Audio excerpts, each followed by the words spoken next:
Okay 1080. Screenshot घ्यायचा, WhatsApp करायचा. 1080. Light weight आहे.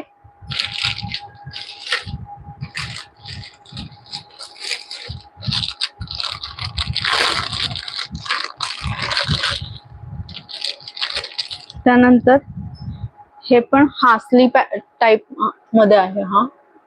हा पण ट्रेंडिंग मध्ये छान राईस पर्ल्स मधला पीस आहे. खूप सुरेख क्वालिटी येणार आहे, फिनिशिंग छान येणार आहे आणि त्याच्याबरोबर तुम्हाला छान असे इयरिंग्स. ओके, फार सुंदर पीस आहे हा. हे असे मध्ये ना असं दिलेलं असतं कारण का ते फ्लेक्सिबल राहतं, नेकला आपल्या परफेक्ट बसतं. ओके, स्क्रीनशॉट घ्यायचा आहे, व्हॉट्सअप करायचा आहे आणि ह्याची प्राइस असणार आहे 1500. 1500